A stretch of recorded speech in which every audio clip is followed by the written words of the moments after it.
Sejam boa sorte. Obrigado.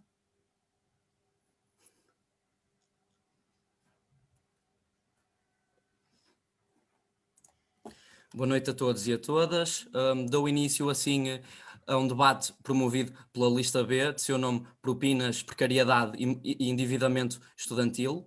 Este debate enquadra-se numa série de debates que vimos a promover no âmbito da campanha eleitoral para os representantes dos alunos no Conselho Geral da Universidade do Minho. Neste debate pretendemos reforçar uma posição da lista B, de como sendo...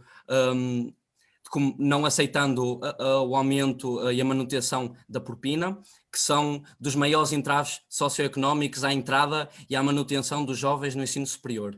Reforçamos a ideia de que o estudante não deve ser forçado a trabalhar para perseguir os seus estudos e o seu percurso académico, e que é dever da universidade fornecer o apoio necessário de modo a garantir um percurso académico justo e livre de entraves. Depois, ainda mais, defendemos a independência financeira dos alunos que, devido à propina, são obrigados a contrair dívidas para estudarem.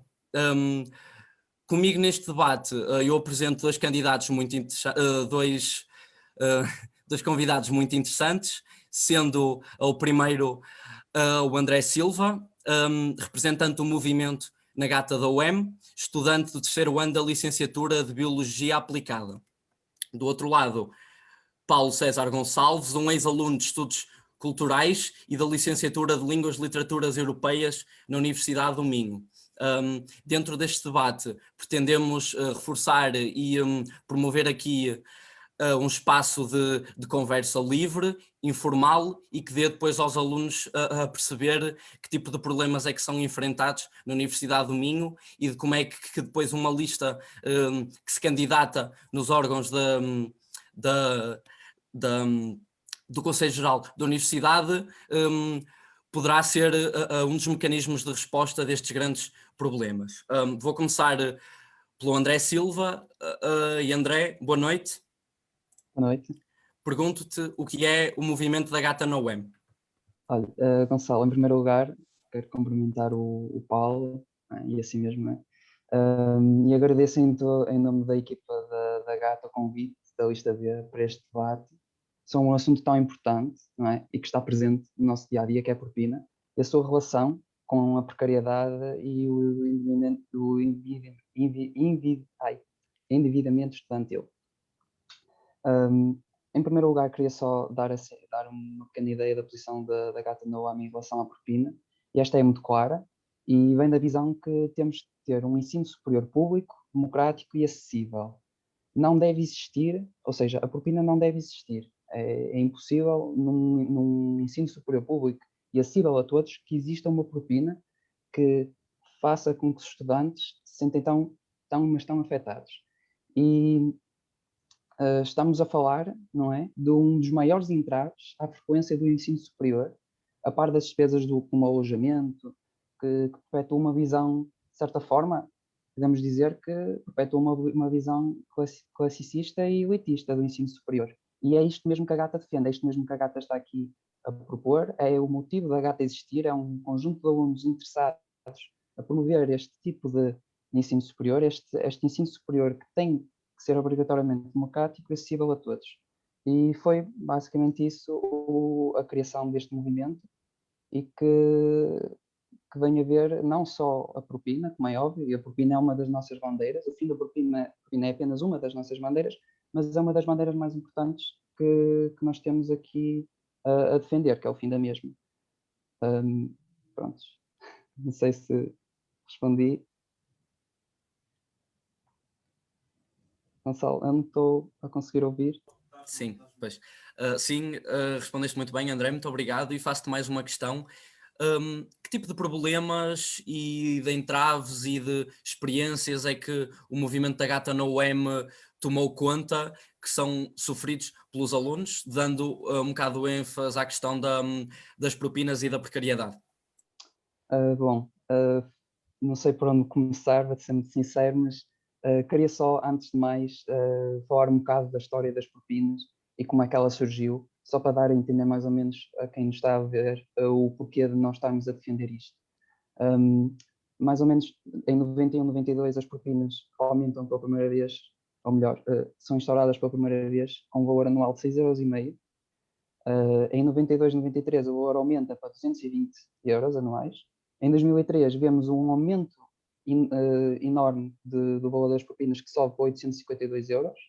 Em 2008, 2009 vemos também que esse mesmo valor aumenta para 972,14 cêntimos. Em 2018, 2019 vemos que esse valor ainda sobe mais, por causa das crises que nós temos sofrido ao longo dos anos, e não só, sobe para 1037,20 €. Com bastante luta dos estudantes, não é? Ela, em 2019, 2020, desce para 871 € e 2020, 2021 está no valor que conhecemos, que é 697 €. E podemos ver na evolução do valor da propina que inicialmente nem sequer ela existia. Não, e por causa disso mesmo, não é uma realidade não pensável. É necessário que os estudantes se manifestem e façam ouvir.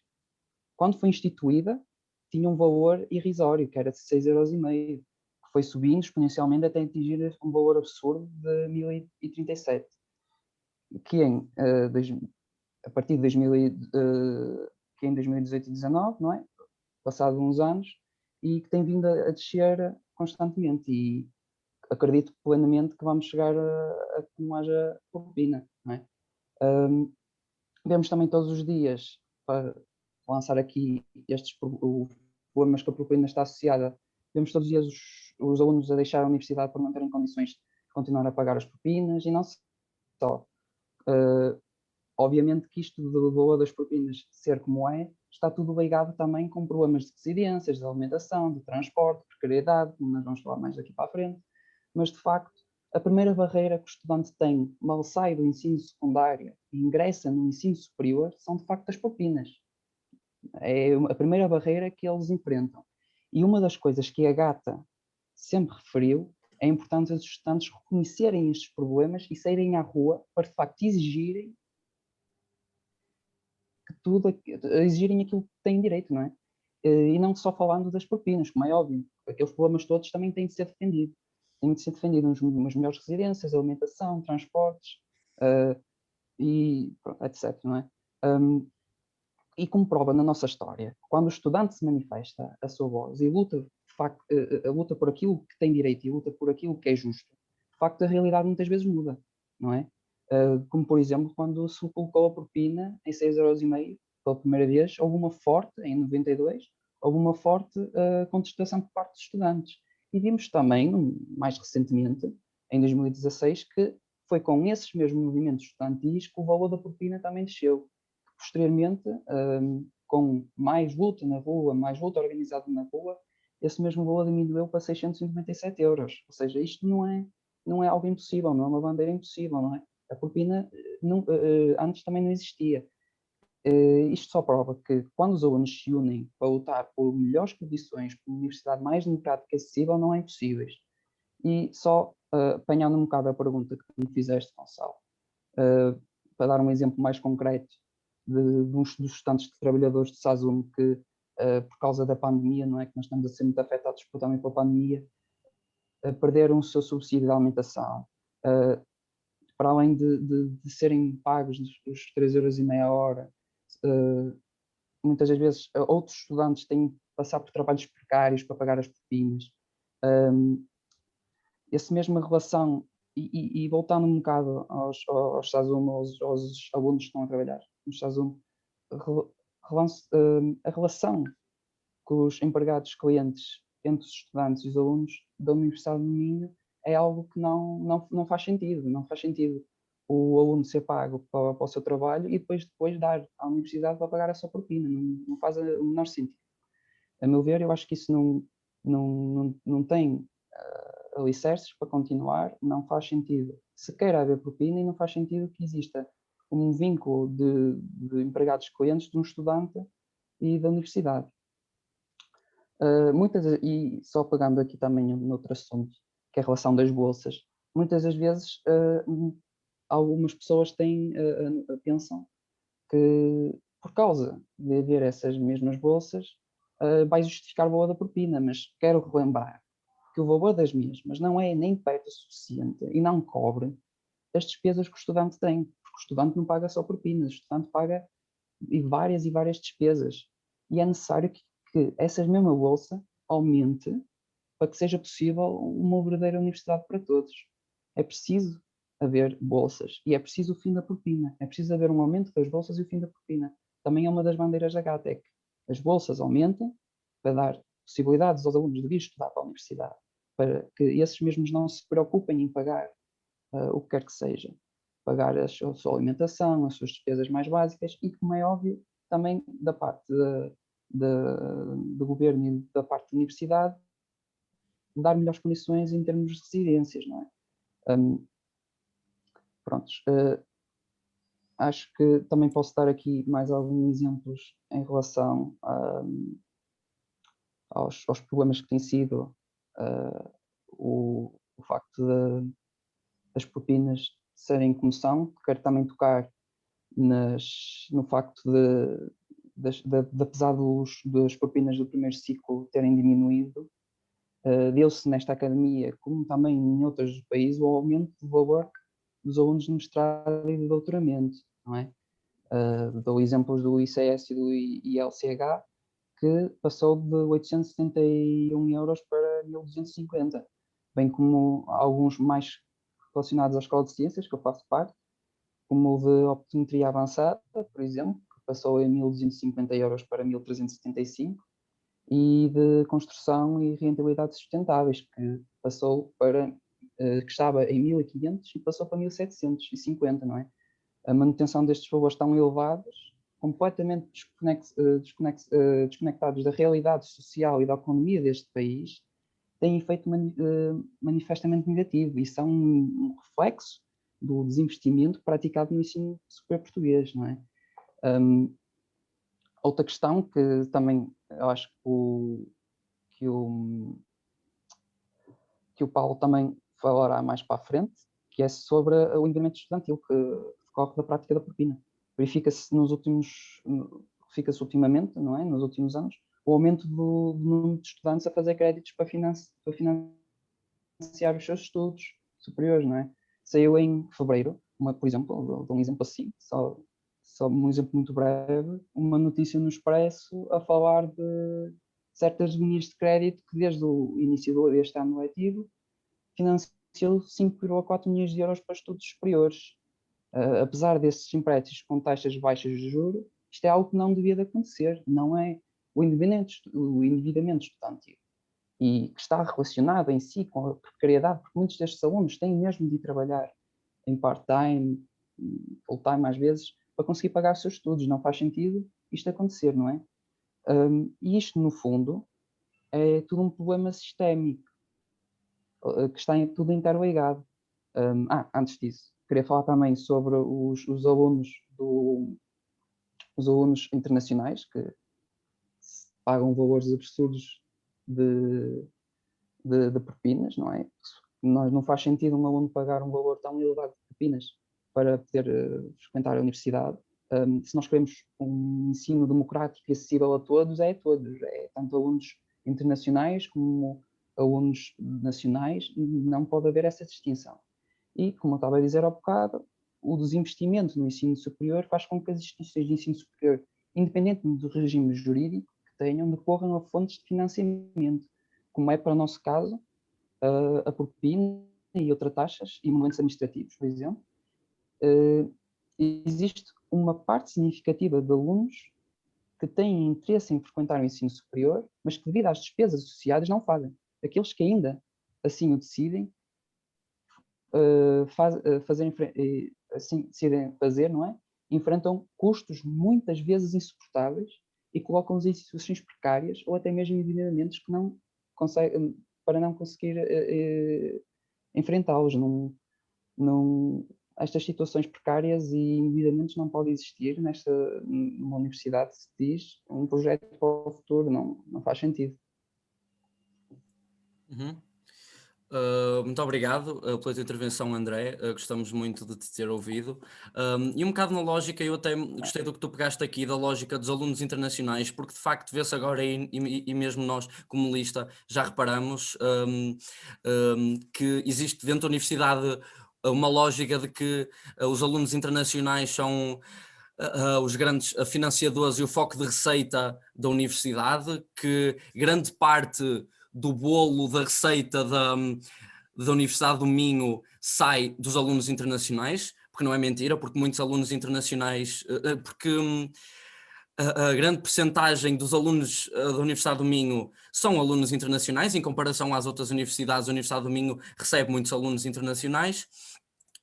Eu acho que depois há aqui uma lógica de que tu bem referenciaste, de que só é assim, dentro da lógica das outras listas, só é perceptível uma boa ação social, só que defendem na mesma depois a manutenção da propina. Isso, na nossa opinião, isso é só fomentar, digamos assim, uma lógica mercantilista do que é um ensino público, democrático e de qualidade, que vem circunscrito na Constituição, e que já há muitos anos, ele está a ver se enquadra nessa luta. Os jovens e os alunos do ensino superior vêm saindo à rua, vêm fazer as suas vozes ouvir, de modo a acabar e um bocado, digamos, oferecer resistência nesta lógica de que os alunos são uma marioneta e os alunos só são vistos como uma forma de lucro, como uma forma de dar financiamento depois à própria universidade, que por si só depois não responde às necessidades materiais e concretas dos alunos, que têm outros desvios, nomeadamente materiais e ideológicos, que não se alinham junto da necessidade dos alunos, e depois entra aqui numa lógica um bocado que não se percebe bem, mas a ação social fica um bocado no meio, faz um bocado entre balança no garantir o que até é circunscrito na Constituição, não ser 100% gratuito, mas de ser progressivamente, exatamente, gratuito. E isso é de facto uma lógica de que nós na lista B não aprovamos, a lógica de que o estudante só pode ser livre de realizar e de acabar o seu percurso académico se tiver meios socioeconómicos de o fazer. E agora, nos últimos meses, no último ano, em princípio, que fez agora cerca de um ano, que vislumbramos e vieram a palco novos entraves, novos problemas, novos géneros de obstáculos à manutenção, nomeadamente na saúde mental, que vamos discutir depois, e a falta do apoio da universidade nas matérias deste género, e vemos aqui uma lógica de que no início foi tudo muito bonito, mas que depois ficamos sem aulas presenciais, um regime 100% online, não usufruíamos dos espaços materiais, das infraestruturas, das bibliotecas, das salas, dos bares, do café, dos laboratórios, exatamente como deverá muito acontecer em biologia e nos cursos que têm uma forte componente prática, de que os alunos vão continuar a pagar propinas a 100%, não se reduziu o valor. Vemos uma forte insuficiência do que foi aquela bolsa de emergência, que de facto nós valorizamos, mas que depois, na realidade, não chegou a quem devia chegar a 100%, não ultrapassou as barreiras que devia ultrapassar a 100%, e muitos alunos, digamos assim, não ficaram no mesmo barco, muitos ficaram para trás, muitos desistiram porque as famílias ficaram sem emprego, a precariedade e os vínculos precários foram atingidos, estes jovens foram despejados das suas casas, das suas residências, ou depois, em última análise, ficaram desempregados, e de facto, é assim, isto são questões que já existiam, em pequena, se calhar, medida, ou não tão denotável, não se notava muito, mas a pandemia veio de facto agravar estas desigualdades, este fraco acesso ao ensino superior e esta lógica de mercantilização. E agora, se calhar dou a palavra ao nosso outro convidado. Desta forma, faço-te a pergunta, Paulo, enquanto estudante da Universidade do Minho, que tipo de problemas, acontecimentos ou injustiças é que tu identificaste no teu percurso académico nos vários anos que foste aqui aluno? Ora bem, antes de mais, boa noite para vocês os dois e boa noite para quem nos está a ouvir. E quero ressalvar o pormenor de nenhum de nós ter precisado de uma estante com livros atrás para parecermos inteligentes. Isso parece que não, mas é assinalável. Eu não quero maçar ninguém, mas eu vou se calhar começar aqui de uma forma, ou antes, vai ser uma narrativa um bocado circular. Eu vou começar e vou acabar da mesma forma. E eu tenho de me socorrer aqui de um papel, porque senão eu divago muito e não convém. E o Gonçalo estavas-me aqui a perguntar em termos de injustiças e acredita que ficávamos aqui a noite toda. Acredita. Mas eu vou pegar aqui numa frase de um investigador da Universidade de Coimbra, o Miguel Cardina, que diz isto. Os estudantes de 1969, portanto, da crise académica de abril de 69, recusavam uma universidade velha, feita de exames sebentas e alheada dos grandes problemas da época. Agora pensem lá, 50 anos depois não estamos iguais. Com as devidas exceções, com as devidas ressalvas, isto está aqui. E, portanto, nós estamos aqui a falar de precariedade. A precariedade é transversal. A precariedade aplica-se à questão estudantil de entrar para a universidade, e eu considero também que o sistema de acesso à universidade é manifestamente mau, ultrapassado, completamente ultrapassado. Não é inclusivo, de maneira nenhuma. Portanto, a questão da propina vem a seguir, ou seja, nós entramos na universidade e damos de caras com a propina, quase como se tivéssemos duas barreiras seguidas. Mas a questão da precariedade ser transversal, eu falo também na própria forma como nós abordamos os cursos e o que é que nós pretendemos fazer com um curso superior hoje em dia? O que é que nos dizem no fim de um curso superior? Habitualmente lança-nos o isco para fazermos mais qualquer coisa, e se quisermos pegar na questão do Bolonha, o que é facto é que hoje em dia se vendem, a palavra é vender, vendem-se mestrados que antigamente eram licenciaturas, percebem? E depois a lógica clientelista é assim, para mim não há grande diferença entre uma universidade que é fundação e uma SAD de futebol, porque o princípio é o mesmo, é o clientelismo. Só mudam os atores. Portanto, eu quero recordar aqui uma situação que se passou comigo no primeiro dia. Eu fui à apresentação do curso de Estudos Culturais, portanto, fui recebido por uma série de professores, pelo diretor de curso, e uma das coisas que lá foi dita, e eu fiquei completamente embasbacado.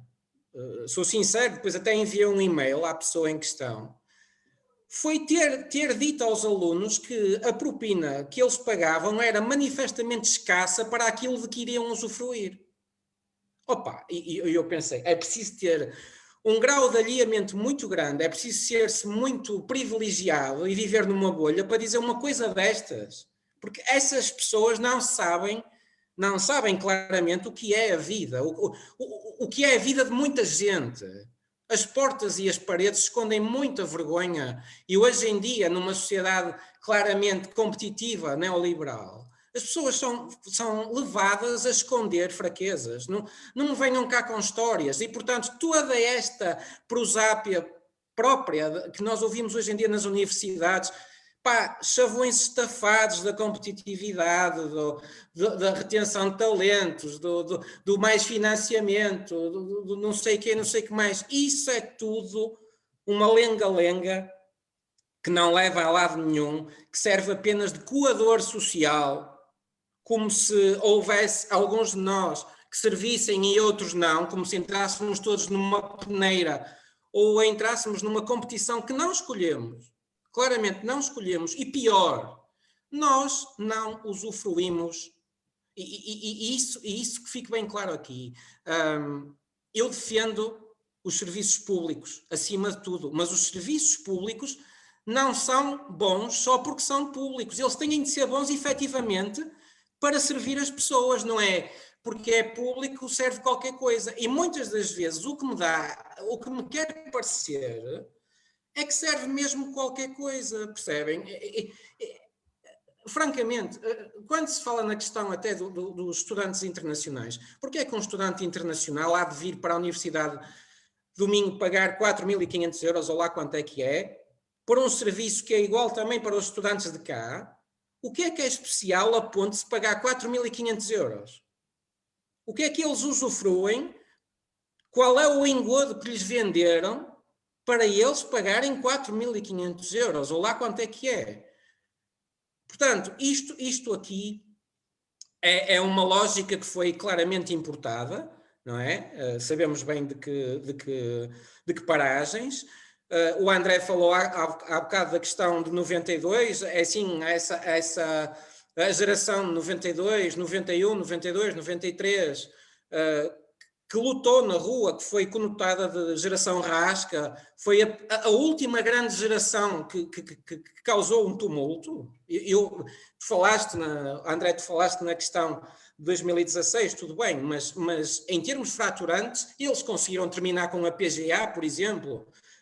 Já nem vou falar na geração de 69, porque isso pronto, íamos estar aqui muito tempo, mas se vocês repararem, da década de 90 para a frente, há claramente um alinhamento, e isto é feito propositadamente.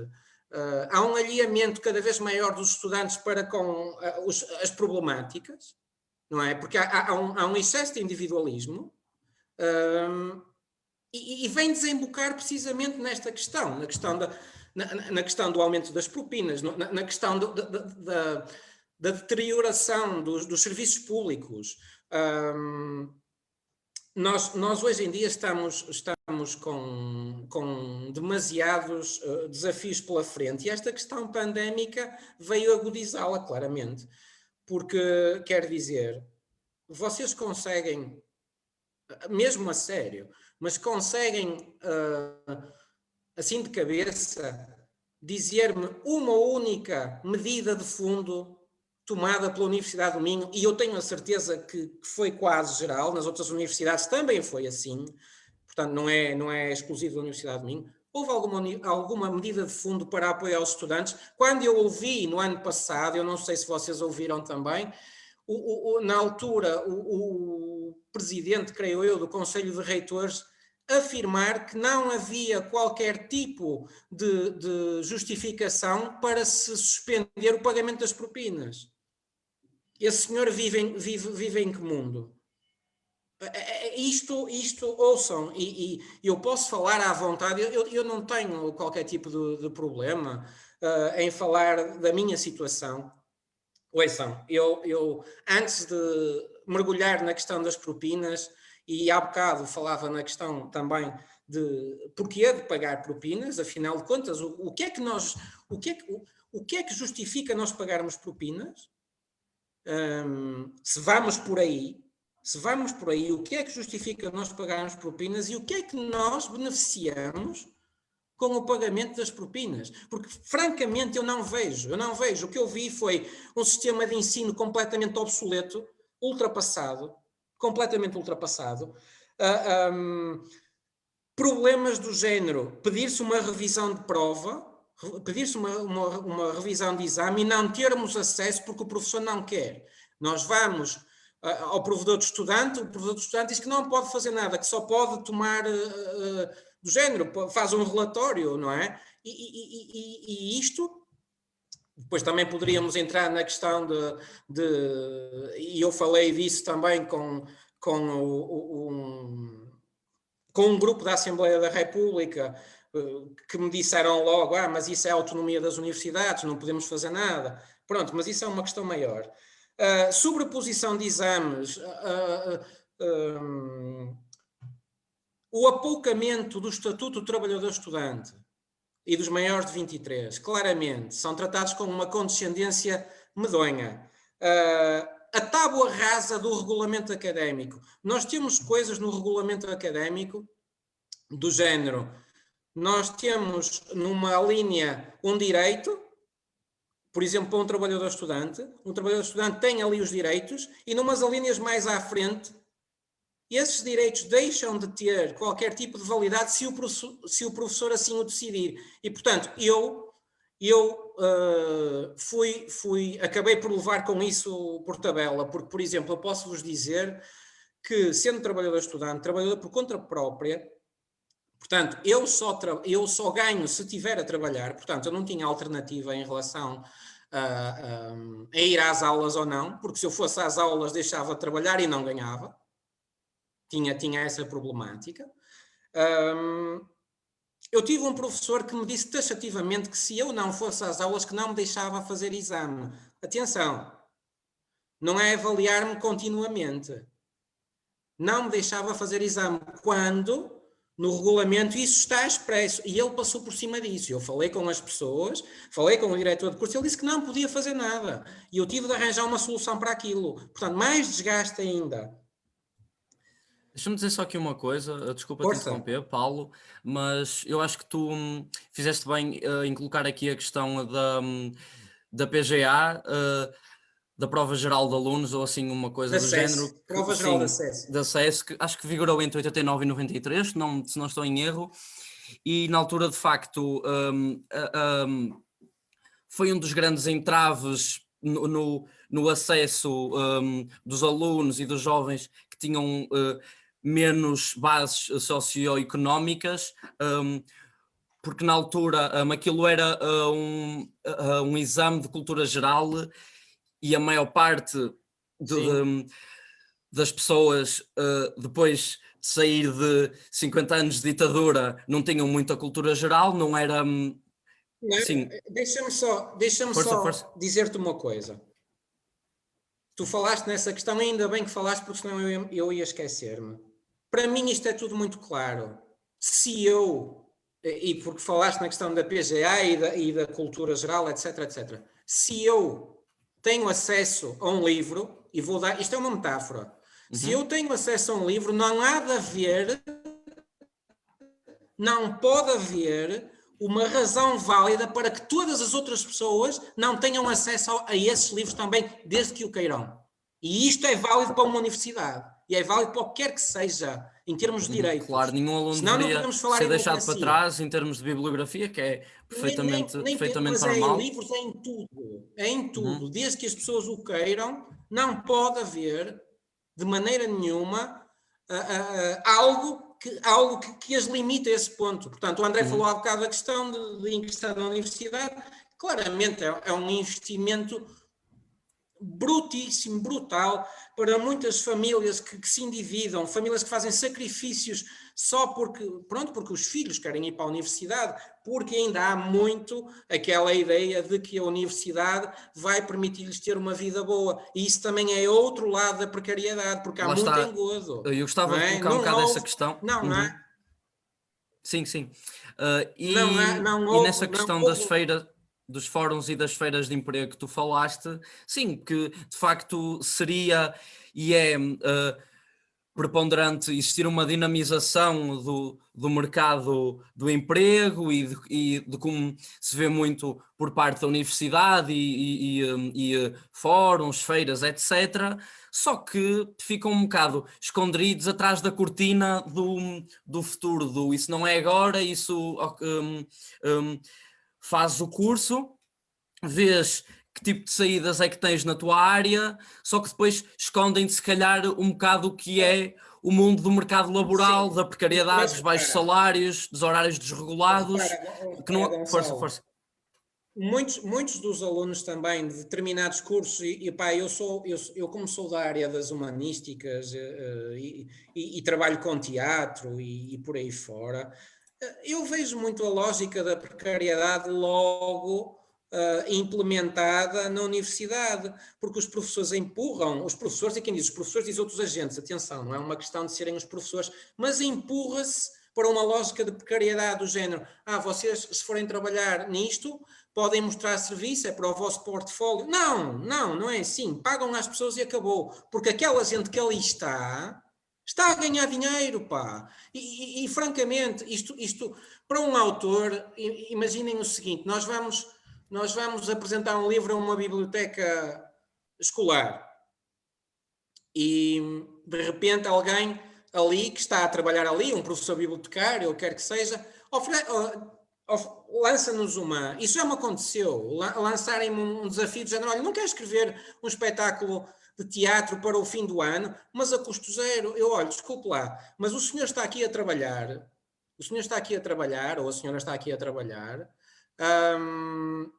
e está a ganhar dinheiro porque gente como eu põe aqui livros, põe aqui títulos, e o seu trabalho é legitimado por estes títulos, e quer que eu venha para aqui trabalhar de graça. E esta lógica, vocês podem aplicá-la ao que quiserem em termos universitários. Ouçam, eu lembro-me que quando foi a Eurovisão aqui em Portugal, andavam a circular e-mails aqui na universidade sobre a possibilidade de ser voluntário em Lisboa. Quer dizer, as pessoas ainda iam pagar a viagem, iam pagar a estadia e davam-lhes um lanche e todos contentes. Opa, mas estamos a brincar? Não, isto não faz sentido nenhum. A precariedade está impregnada. Neste momento está completamente impregnada e é transversal. Garanto-vos. Só queria aqui nós acrescentar vamos... uma coisa, Paulo. Força, André.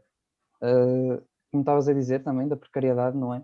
Uma das coisas que também frisei foi também o facto de haver esses tipos de vínculos precários com certos estudantes, não é? Têm que fazer vínculos precários com as empresas para não perder a bolsa, não é? Eles não podem estar efetivamente na empresa, só. não é? Há universidades, não sendo propriamente responsabilidade das universidades, mas vocês reparem que à volta das universidades, onde há universidade, cria-se toda uma dinâmica de negócio. E muitos dos estudantes, por exemplo, dos PALOP, estão nos cafés, nos bares, nos supermercados. Têm que sustentar isso.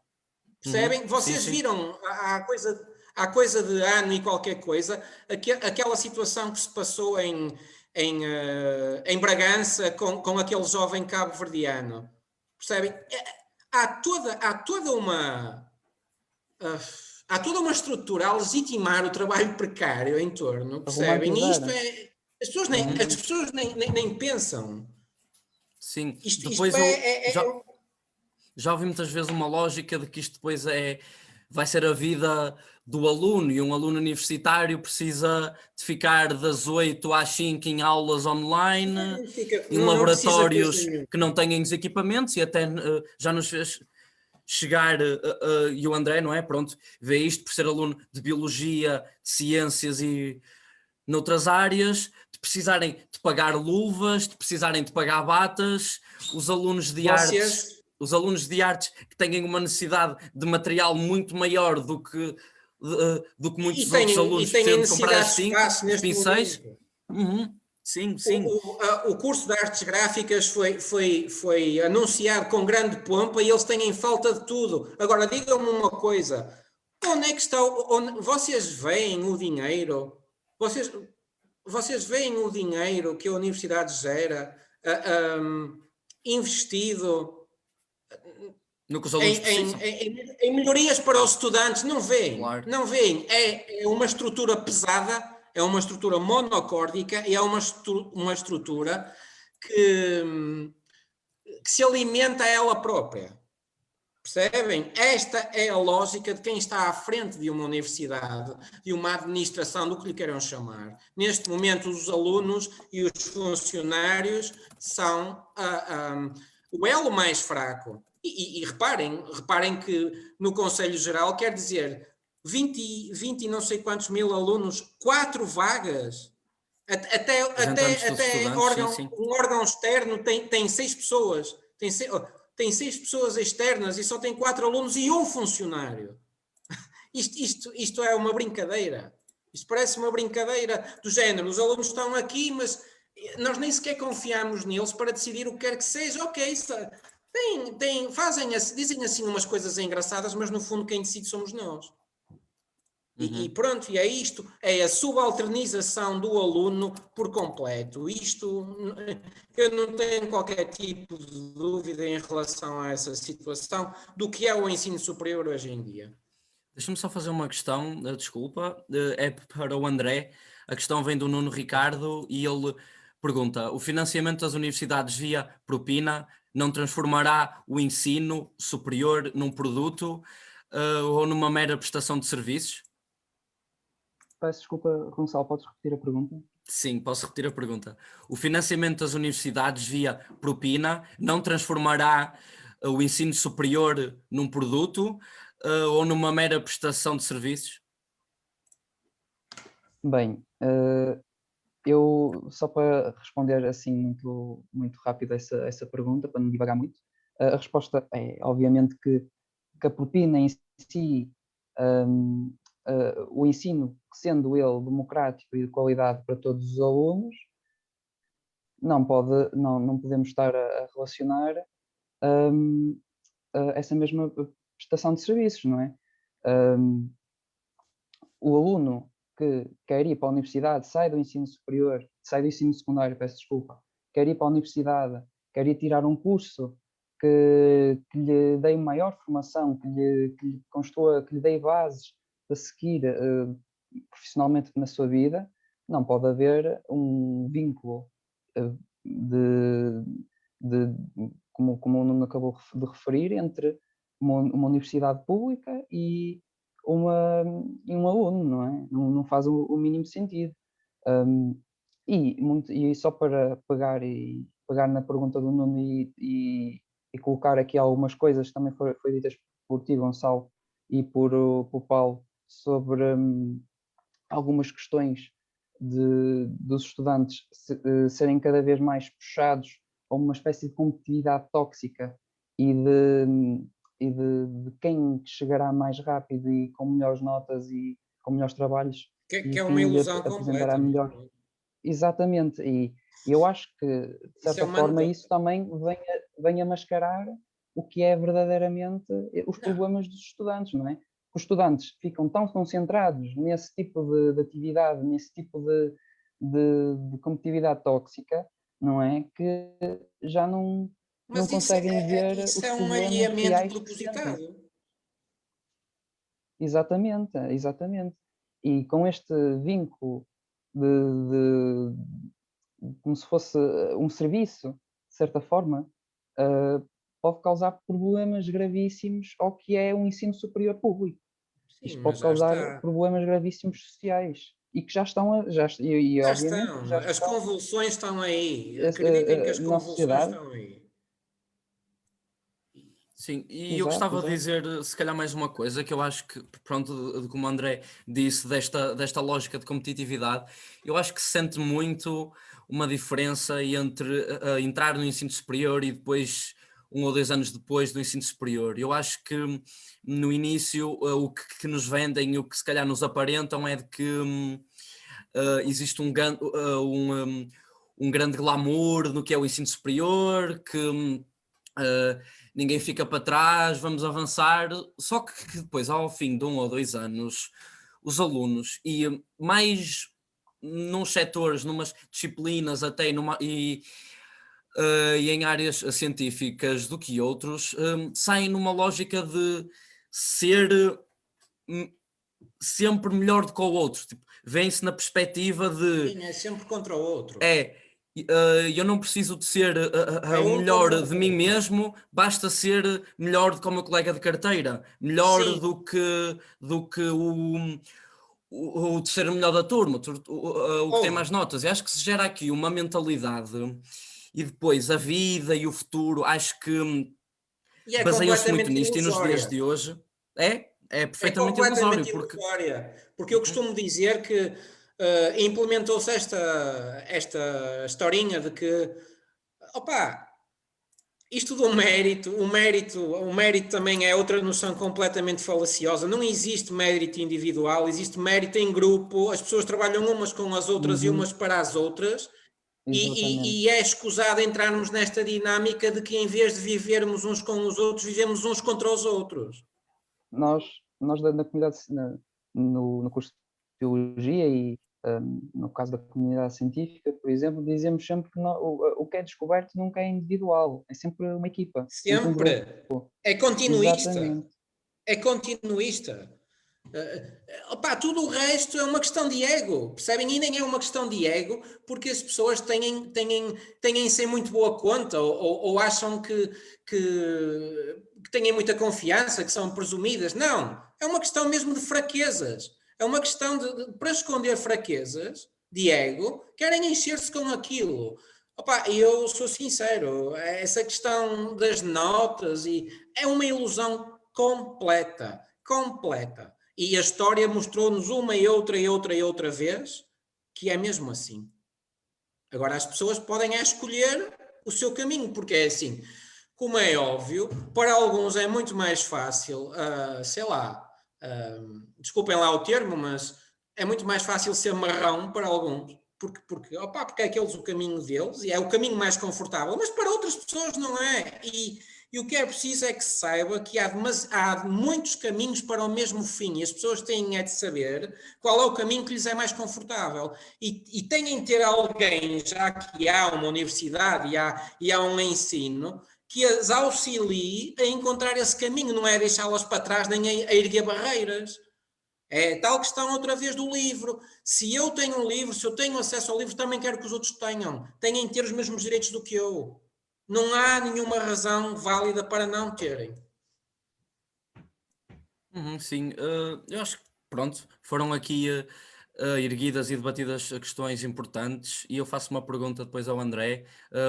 Que tipo de ilações saem do movimento da Gata no M numa análise da lista B e de que forma é que se diferencia, se calhar, dos objetivos da Gata no M e dos objetivos da lista B e das demais listas? Bom, em relação a isso, hoje também já foi publicado um comentário acerca desse mesmo assunto, da posição da RATA em relação às várias listas para o Conselho Geral de Alunos. Um, Pegando também aquilo que acabaste de dizer sobre qual é que é a posição da Gata em relação à lista B, não é? Qual é que é a posição da Gata em relação à lista B? Bem, a Gata em si, não é? Defendendo uma universidade democrática, de qualidade, sem qualquer tipo de vínculo precário com os alunos, vê, vê no seu plano, não é? No plano pelo que luta por aquilo que defende, vê, obviamente, a lista B como, um, como uma boa opção para candidatar para o Conselho Geral, para o Conselho Geral de Alunos. E, obviamente, que com estas bandeiras todas levantadas que a lista B propõe e com várias lutas que a Gata sempre defendeu, como o alojamento, como as propinas, como transportes, e que está no manifesto que já tivemos a ler, não é? O manifesto da lista B sobre aquilo que apoia e aquilo que não apoia. O grupo que, da Gata apoia, revê-se completamente em todos aquilo que a lista B defende e, de certa forma, põe-se numa posição em que consegue dar uma resposta concreta e de apoio à lista B, não é? A outra pergunta, Gonçalo, foi em relação às restantes listas do... Sim, sim. Ok. Em relação a isso, Diferenças ou Exato. assuntos que sejam divergentes e que tipo de importância é que Sim. de facto possuem na mudança efetiva da realidade dos alunos e no seu Sim. dia a dia e nas questões da academia. Como eu também já tinha dito, foi para quem quiser ver em mais detalhe, para não estar aqui a alongar muito a responder à pergunta. Para quem quiser, também está disponível na nossa página Facebook, o nosso comentário acerca e a nossa posição em relação às várias listas para a associação académica. Eu acho que uma das coisas, já no caso por exemplo, vou dar um exemplo concreto que também foi falado aqui, assim, não em tanto detalhe, mas o regime fundacional, por exemplo. Qual é que é a posição da lista B em relação ao regime fundacional, que também é a posição da Gata em relação ao mesmo, e as diferenças que tem acerca desse mesmo, da posição do regime fundacional em relação ao resto das listas, porque de facto o que nós chegamos à conclusão é que a lista B defende objetivamente que o regime fundacional tem de acabar, ao contrário de certas outras listas que não se desmarcam evidentemente dessa mesma posição, não é? E pronto, dando assim este exemplo mais em concreto, mas para quem quiser, também está disponível no Facebook todo o comentário, para não estar aqui a ser muito extenso, porque senão, se nós estivéssemos a ver em detalhe tudo, seria um bocado complicado. Obrigado, André, pela tua intervenção. Faço-te mais uma pergunta. Já que mencionaste aqui o regime fundacional, que tipo não é de iniciativas, mas de ideias e de ilações é que se faz do processo de Bolonha, mais ou menos desde a sua introdução, da desregulação das licenciaturas, da questão da mudança dos anos? Que tipo de ilações é que faz o movimento da Gata no UEM sobre o processo de Bolonha? Eu posso, antes, para dar um exemplo em concreto, posso dar um bocado o meu contexto pessoal, não é? Sou um aluno de Biologia Aplicada, e eu não falo só por mim, não é? Obviamente que também já falei com vários alunos da licenciatura de Biologia Aplicada, e muitos deles dizem o mesmo, que os 3 anos de licenciatura não faz sentido um curso diminuir um ano da licenciatura para que esse mesmo curso seja mais curto, não é? E que nos seja obrigado a ir para mestrado, porque nós muito nós muito dificilmente temos possibilidades de profissão, do que quer que seja, trabalhar em empresas, trabalhar para a investigação, sem ter um mestrado, não é? E, de certa forma, com um importamento para 3 anos, não é? Para 3 anos o curso, de certa forma, está-nos a prejudicar muito, porque muitas das pessoas com quem eu falei dizem-me sempre que é necessário haver mais uma cadeira de tal, ou ter mais um bocado desta parte da matéria, é preciso focar mais nisto. E muitos dos professores também dizem o mesmo, não é? Também falo com professores e muitos deles também dizem que havia a necessidade de ser, por exemplo, mais um ano, de ser esse o caminho certo para percorrer, não é? E em relação ao regime fundacional, também para ligar um bocado esses dois temas, também é algo que eu muitas das vezes, mesmo antes de entrar para o movimento da Gata, sempre defendi que nunca devia de haver esse regime fundacional. E eu e muitos outros alunos, porque eu próprio, isto já vai no meu primeiro ano de licenciatura, me juntei com os meus colegas de turma e escolhemos várias assinaturas.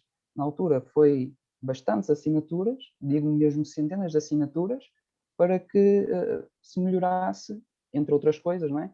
Para que acabasse o regime fundacional e se melhorasse outras coisas, como os laboratórios, como o material, as coisas que também já falaste, Gonçalo, sobre o nosso equipamento, etc, etc, não é? E só para tocar numa coisa, que em relação aos problemas que nós estamos a sofrer, todos nós, não é? Mas falando mais no meu caso, uma pessoa está a sofrer mais em relação à pandemia e não podemos estar num laboratório da mesma forma, que veio-nos a dar razão, de certa forma, àquilo que nós estávamos a dizer muitas das vezes. Quando nós propusemos que os alunos nos laboratórios tinham de ser reduzidos, tinha de ser reduzido o número de alunos para tornar uma coisa mais dinâmica, para tornar uma coisa um bocado mais pessoal, para dar mais dedicação àquilo que nós estamos a fazer, para não encher a sala de certa forma, não é? E o que é que veio acontecer de facto foi que quando começou o primeiro semestre deste ano letivo, o que aconteceu foi que de facto houve uma redução no número de alunos, obrigatório, porque obviamente que era impossível num laboratório que tinha um suporte máximo de 16 alunos, haver 20 e qualquer coisa alunos, que isto é o que acontecia. Nas minhas aulas em concreto, e não só, nas aulas de outros cursos também relacionados, isto é o que acontecia mais, não é? Pronto, eu acho que também já estou a divagar um bocado em relação a isso, mas mais focando no regime fundacional. Vamos ter um debate amanhã, já agora, e é só dar esse apontamento. Se quiserem depois ouvir e ter outras informações acerca do regime fundacional, vamos ter mais uma horinha amanhã, à mesma hora, sobre o regime fundacional. Mas sim, André, se quiseres acabar e eu só dar esta à parte, sim, força. sim. Força. É só mesmo para tocar aqui noutra coisa, que estavas-me a perguntar do regime fundacional que de certa forma está a impedir muito investimento que seria possível vir para o ensino em si, porque como isto funcionaria de facto era que certos investimentos iam acontecer por parte de empresas, mas iam especificamente para algo, muito provavelmente não ia para algo relacionado com o ensino, não é? E isso fecharia portas para um investimento público no ensino, não é? Esse mesmo, o regime fundacional está a pôr um entrave muito grande ao que é as nossas aulas laborais, ao que é as nossas aulas teórico-práticas, por exemplo, entre outras coisas, não é? Para não estar aqui a ser muito maçador, porque também, como o Gonçalo disse, amanhã iam falar-se mais um bocado sobre isto, mas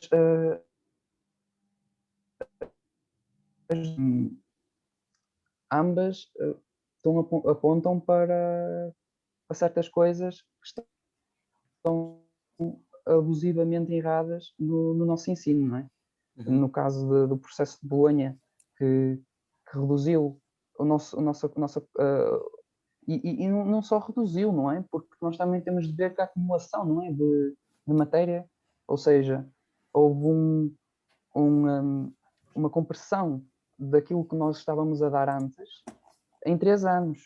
Isto não é sustentável. Não faz sentido nós estarmos comprimidos de tal forma, em termos de matéria, e não só isso, porque outras coisas, outras unidades curriculares também foram retiradas do plano de estudos, o que não faz o mínimo sentido, porque isto não está a melhorar a educação a ninguém, não é? Não faz o menor sentido, e da mesma forma que o regime fundacional também nos está a afetar imenso, imenso. E aquilo que eu estava a dizer há bocado, da quantidade de alunos que fizeram um baixo-assinado e que foi levado para a reunião geral da Academia e que infelizmente não passou, não é? Nós temos de ver que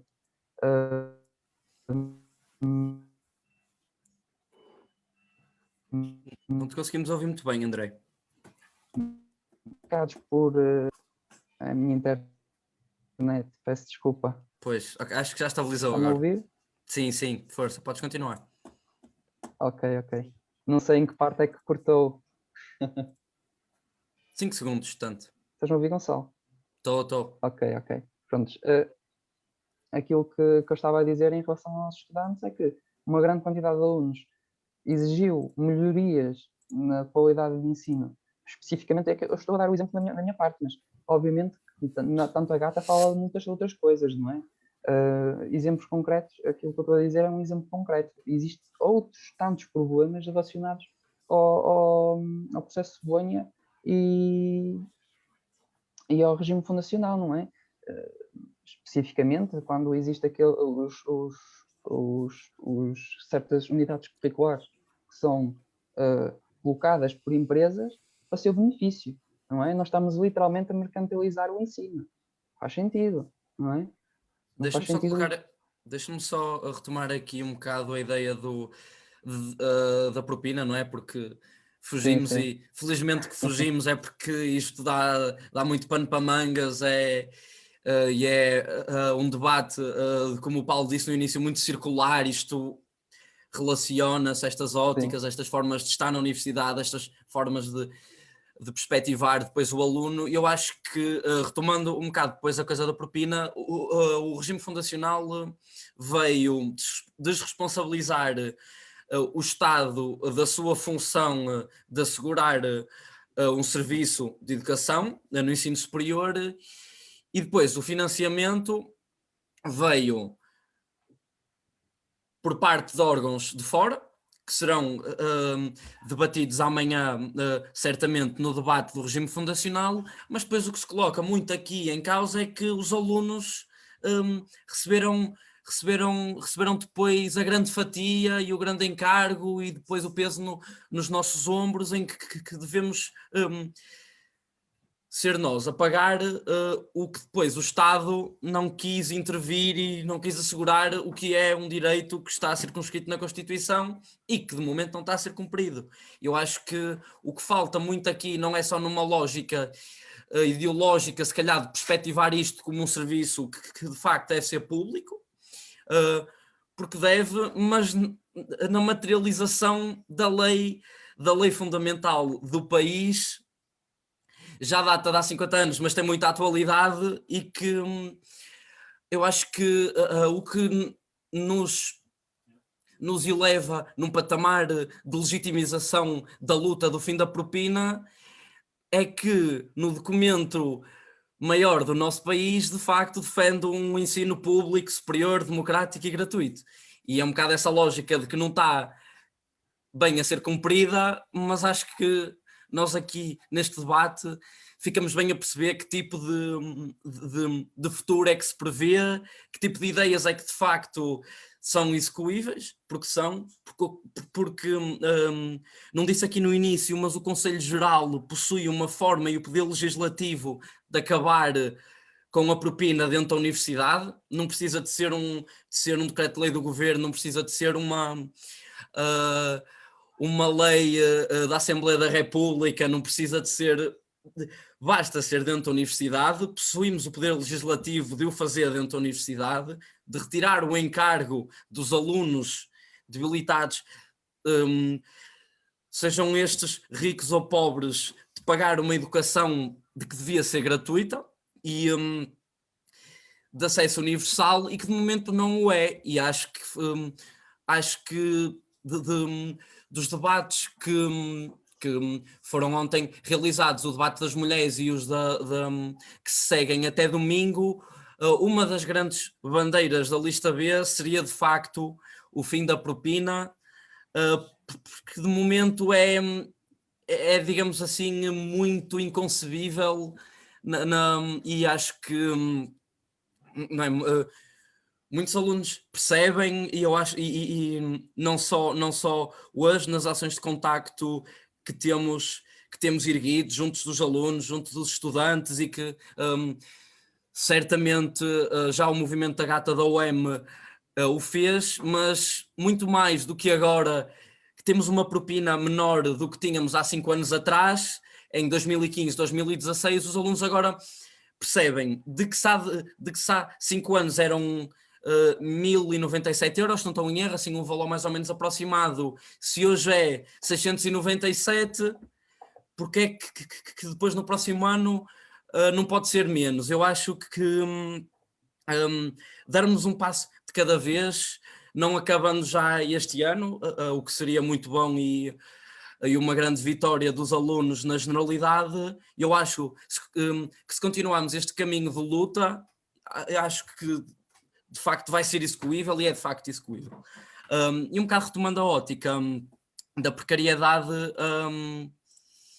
eu acho que falamos bem aqui no início, demos algumas ideias positivas e boas acerca da temática, e a lista B de facto defende uma ideia de que um estudante não deveria ser obrigado depois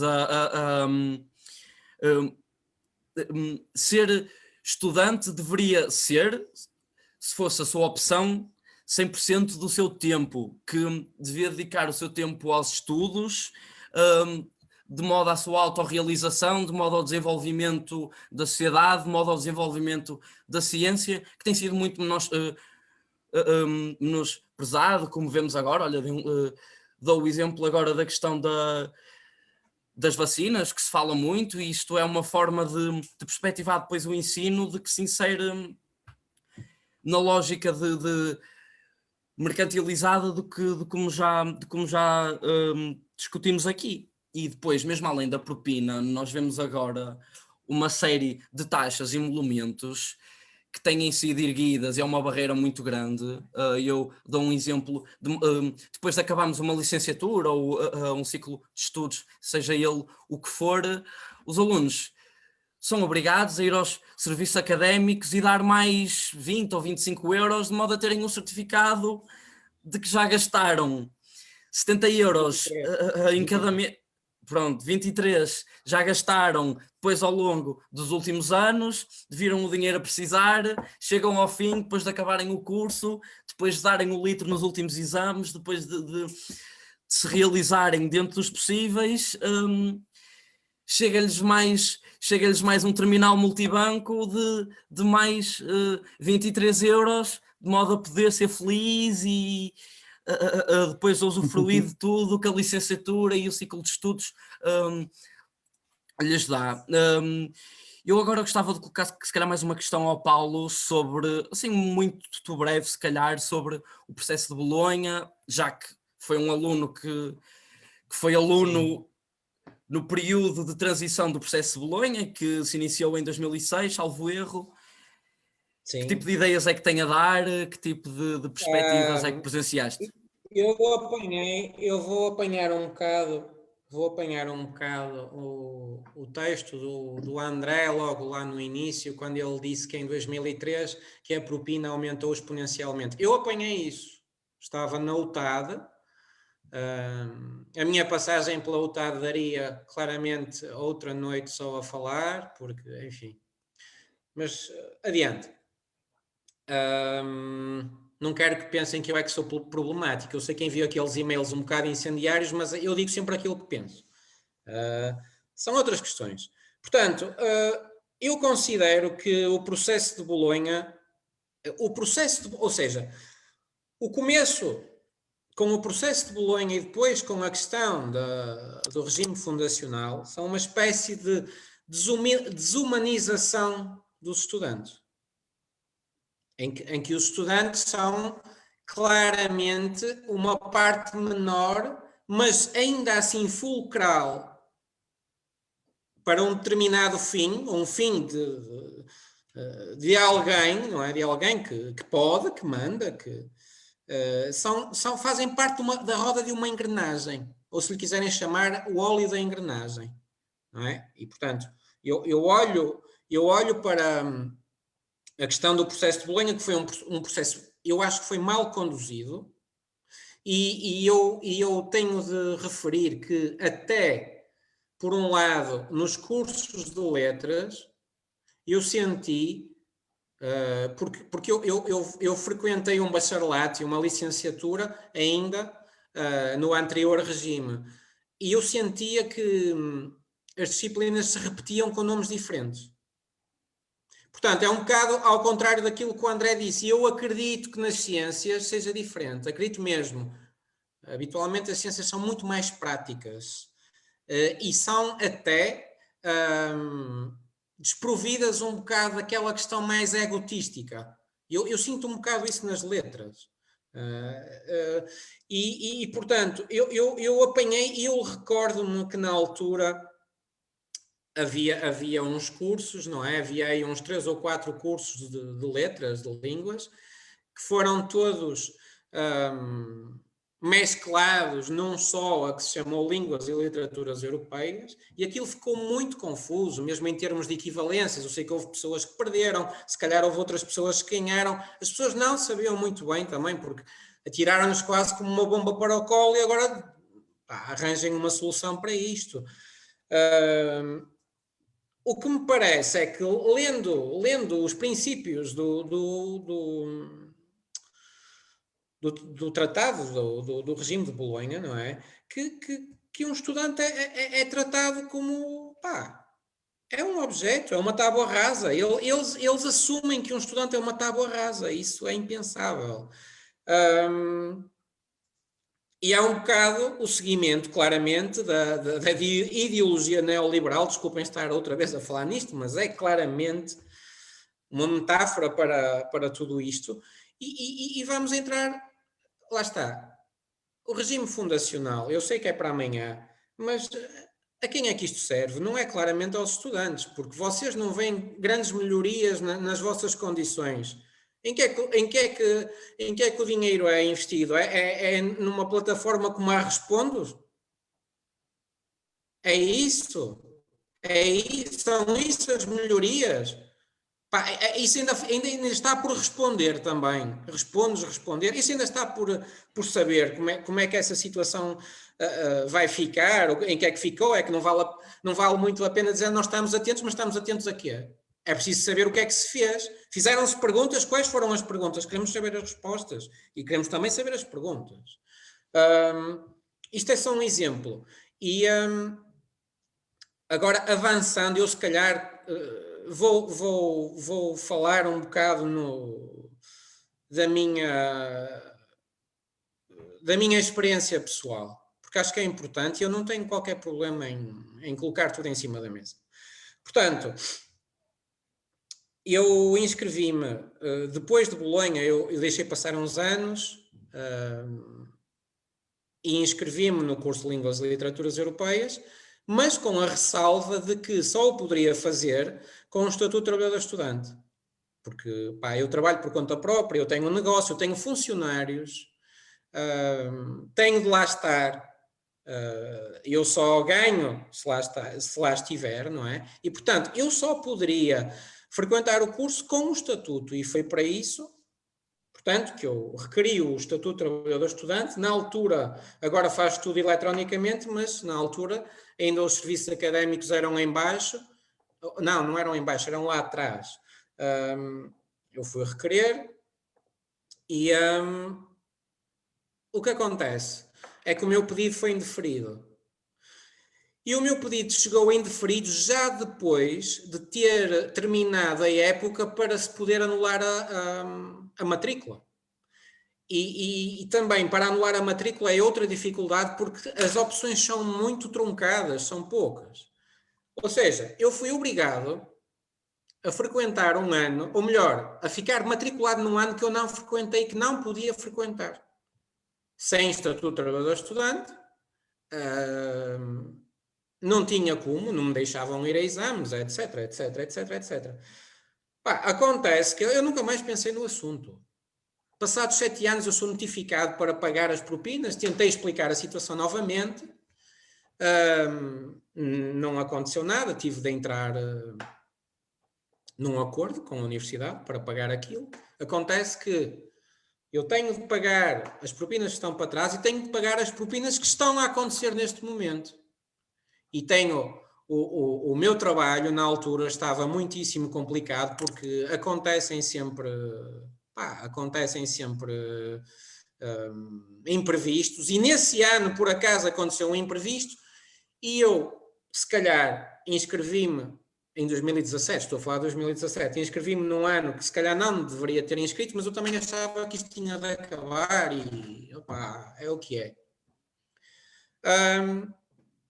Acontece que isto se torna uma bola de neve, mas completamente, percebem? E a universidade, o que tem a fazer, eu ainda tentei renegociar, não era assim tanto dinheiro, mas na altura pesava, e eles não aceitaram a renegociação.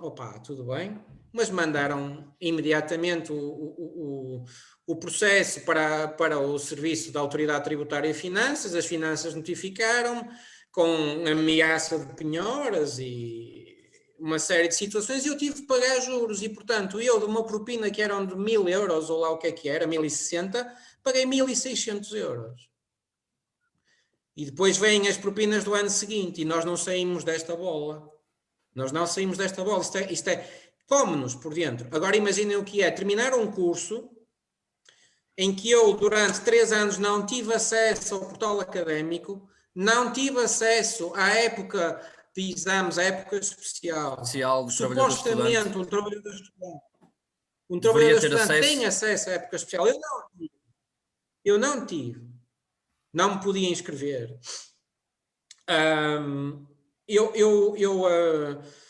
Houve alturas muitíssimo complicadas e então, para agudizar isto ainda mais, no ano passado, por altura de março, abril, veio esta questão da pandemia, eu tive de fechar o negócio, perdi grande parte da faturação,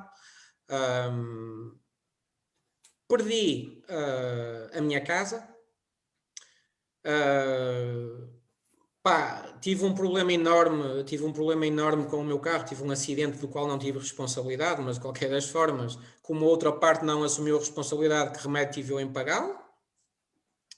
Estive doente, eu tenho um quadro clínico complicado, eu sou depressivo crónico, mas isso são outras questões. Agora imaginem o que é este quadro e completar um curso. E eu completei o curso em junho, julho, e só recebi o meu certificado no mês passado, porque consegui pagar. Eu em agosto, tentei fazer um acordo com a universidade, porque saiu um decreto de lei 32/2020 que permitia aos estudantes renegociarem o valor que estava para trás.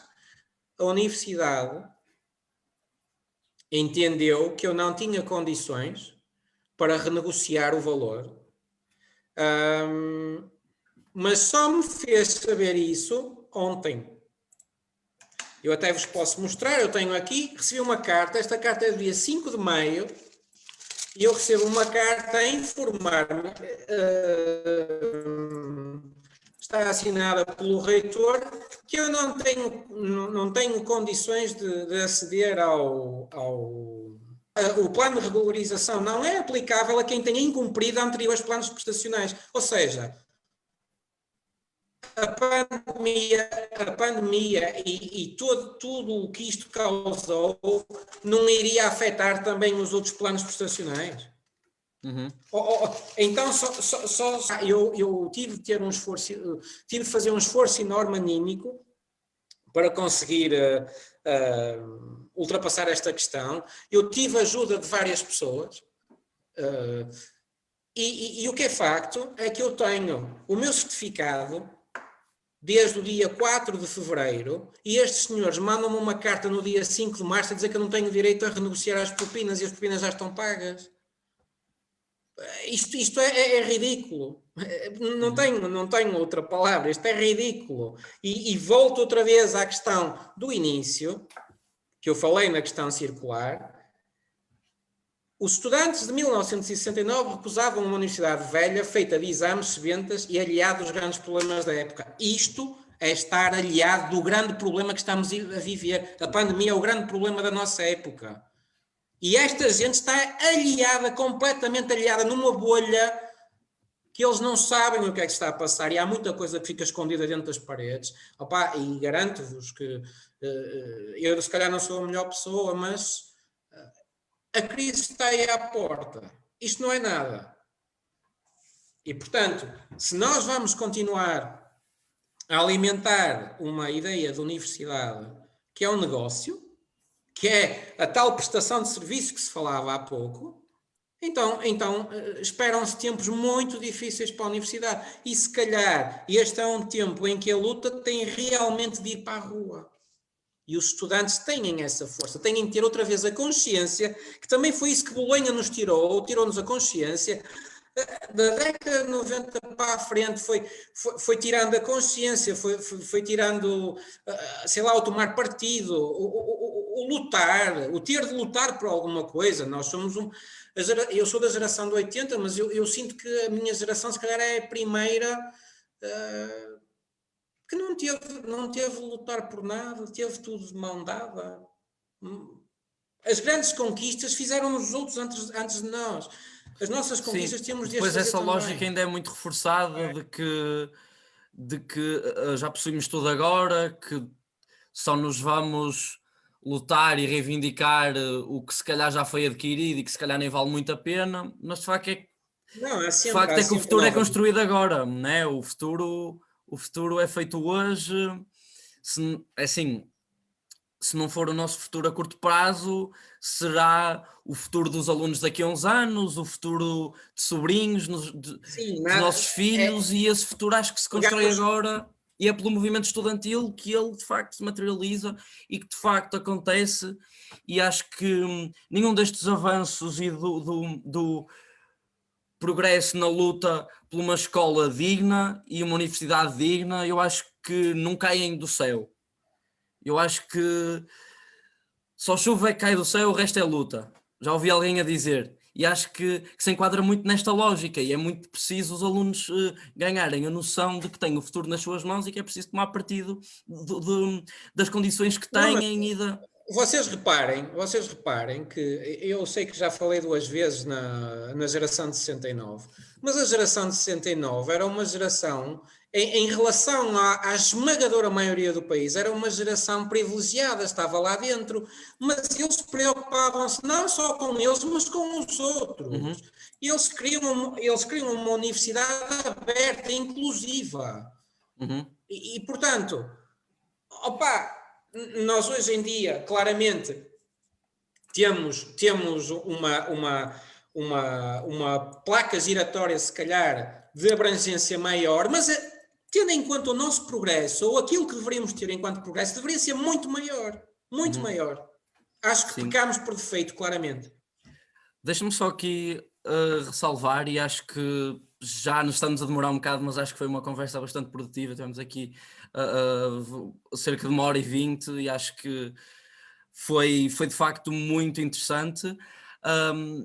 E como membro da lista B, ressalvo mais uma vez a necessidade do fim da propina de todos os ciclos e para todos os alunos, não só os nacionais, os internacionais, e em aspas.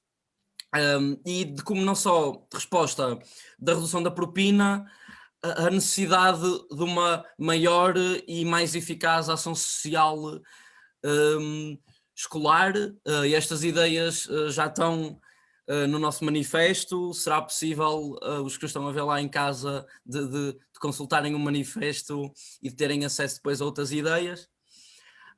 Nós amanhã vai haver outro debate sobre o regime fundacional, que já foi discutido aqui assim um bocado superficialmente, mas amanhã será de facto bem aprofundado pela lista e por quem nos irá dar as suas opiniões e as suas contribuições, e acho que foi isso. Espero que tenham gostado, os que estão lá em casa e os que estiveram aqui a debater, e dou por terminada esta sessão. Boa noite a todos. Boa noite, Boa noite. obrigado.